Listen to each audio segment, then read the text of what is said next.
সংগঠনের চেয়ারম্যান বিশিষ্ট সাংবাদিক এইচ.এম. ওসমান গনি চৌধুরী। অসহায় নারী পুরুষ ও শিশু কল্যাণ ফাউন্ডেশন কর্তৃক আয়োজিত আজকের এই নৈশভোজের সম্মানিত প্রধান অতিথি, আমাদের সকলের প্রাণপ্রিয় অভিভাবক, বিশিষ্ট সমাজসেবক, দানবীর, শিক্ষা অনুরাগী, অসহায় নারী পুরুষ ও শিশু কল্যাণ ফাউন্ডেশনের প্রধান পৃষ্ঠপোষক, বাসার গ্রুপের সম্মানিত চেয়ারম্যান ও সিইও জনাব আলহাজ আবুল বশর আবু সাহেব, আমাদের মাঝে উপস্থিত আছেন আমাদের অসহায় নারী পুরুষ ও শিশু কল্যাণ ফাউন্ডেশনের উপদেষ্টা, বিশিষ্ট সাংবাদিক ও কলামিস্ট জনাব ইমরানুল ইসলাম মুকুল, আমাদের মাঝে উপস্থিত আছেন আমাদের অসহায় নারী পুরুষ ও শিশু কল্যাণ ফাউন্ডেশনের সিনিয়র সহসভাপতি জনাব মঞ্জুর আহমেদ, আমাদের মাঝে উপস্থিত আছেন হালিশহর থানা কমিটির সভাপতি শাহিন আক্তার, আমাদের মাঝে উপস্থিত আছেন বন্দর থানা কমিটির সভাপতি আজমিরা বেগম, আমাদের মাঝে উপস্থিত আছেন মহানগর কমিটির সম্মানিত সভাপতি বিশিষ্ট সাংবাদিক শামসুল ইসলাম রানা, আমাদের মাঝে উপস্থিত আছেন বিভিন্ন সমাজের নেতৃবৃন্দ, আমার সামনে যারা উপস্থিত আছেন আমার মা ও বোনেরা, প্রত্যেককেই আমাদের অসহায় নারী পুরুষ ও শিশু কল্যাণ ফাউন্ডেশনের পক্ষ থেকে শুভেচ্ছা ও অভিনন্দন জানাই। আপনারা জানেন দীর্ঘ এক যুগেরও বেশি সময় ধরে আমাদের এই সংগঠন বিভিন্ন মানবিক কার্যক্রমগুলো আমরা করে যাচ্ছি।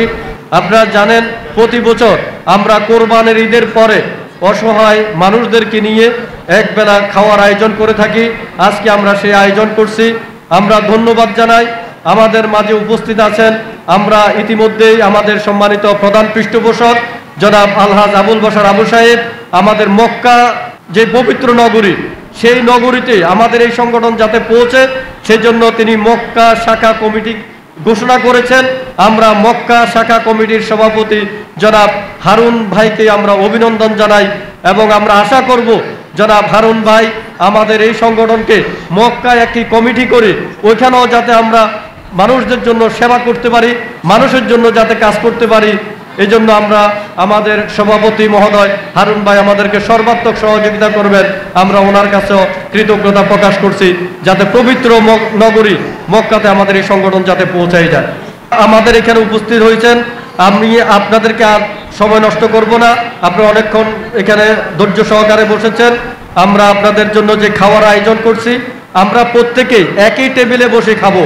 এখানে যারা মঞ্চে আছে তারা যে একরকম খাবে আপনারা অন্যরকম খাবেন তা না, সবাই একই রকম খাওয়া খাবো। আপনারা মনে করবেন না যে ওনাদের জন্য মনে আলাদা রান্না হয়েছে আপনাদের জন্য আলাদা রান্না হয়েছে, এরকম কোনো কিছু এখানে না।